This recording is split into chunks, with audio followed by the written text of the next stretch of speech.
Okay, a quick tutorial, rather overview of the system and how it's working for making your reservations. Um, just go to Solid Res. This is where everything's held. This is the overview page, and here you can see all the assets and the reservations that have been made. And you'll see here there's one that's pending, another one that's checked in, and another one that's awaiting arrival or confirmed. And you can even go ahead a month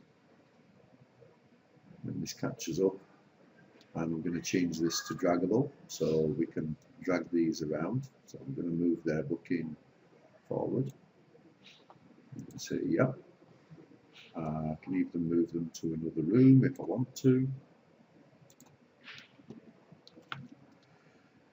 That's just saved automatically because of course when I move it, it asks me if I want to confirm. If I click no, it just pops it back. The main area that you're going to be going into is reservations, and you'll see here that there's a reservation that's pending arrival. Now I can change that to any status I want, so let's change it to confirmed, and I can also change one moment, find it. Also change the status in the back end. If I cancel that, go into one that hasn't yet confirmed. So click on the reservation. I can approve it now. Just copy that reservation number. So if I approve that reservation and then close, you'll see it's gone to green because it's been approved. Unpaid, of course, because these are all test reservations. But I can go into any reservation I want to, have a look at the details, send a message to the user simply by typing a message in there, say notify the customer. Displaying the front end means that the customer can see that message as well in the front end. Click submit. That customer now has received an email. In fact, that bleeping on my computer was the email coming through. That's how quick it was.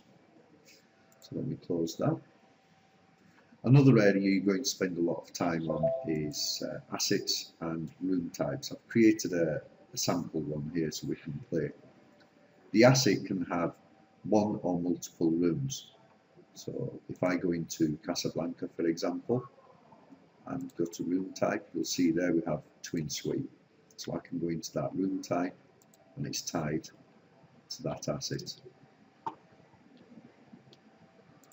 You'll see here we have two rooms there, the master bedroom and the second bedroom.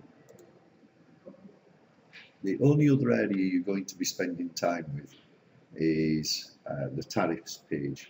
So I'm going to go into this tariff now and edit the tariff. When it catches up. So you'll see here I've put standard tariff, the dates that it's available from until, the minimum number of nights that can be reserved, the maximum number of nights that can be reserved, minimum number of people and the maximum number of people. And you'll see here that I've put rate per room per stay based on day rather than stay. So I'm putting in a day rate rather than a week rate or an allocation of time. For the Christmas one, it's slightly different. I'm going to show you how I did that, which is why I've left this one as it is, with just the one tariff. So if I click on new tariff, let's say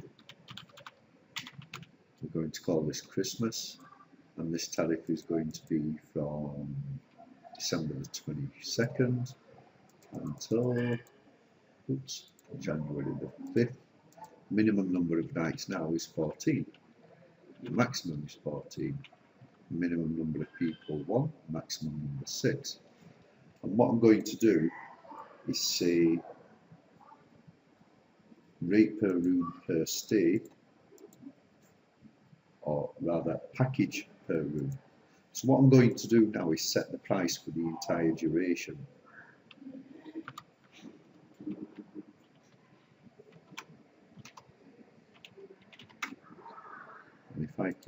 apply.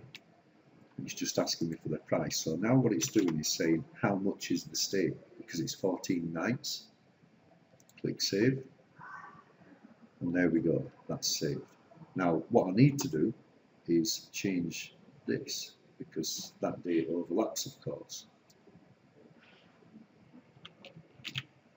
So I'm going to change that and say it's only valid until the 21st of December. Click save.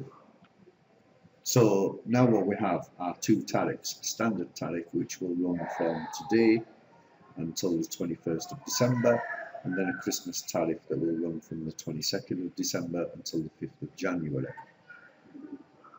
Let's click save and close, and let's go into the website and have a look at how that works. Now what I've done is I've added a menu item here for this property. And you'll see here all the details, and it's telling me the tariffs here, £980 for Christmas. So I could try and select the Christmas dates here, and let's see what happens. You'll see there the 19th of December is blocked out because it simply can't be booked. So if I want to stay in those dates, I have to select this tariff. And you'll see there it's already selected 22nd of December to the 5th of January. And that's bookable now. So I can fill in the details and make that booking.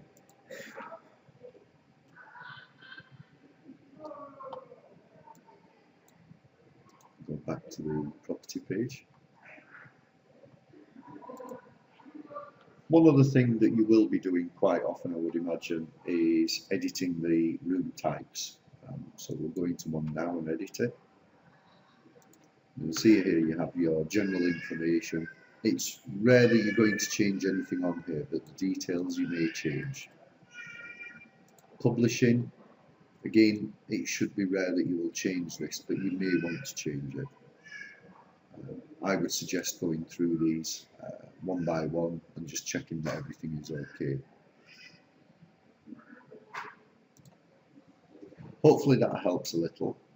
Obviously there's a whole bunch of other menu items here that we have to look at, but those will let you add properties and allow people to make bookings, so that should keep you occupied for a while.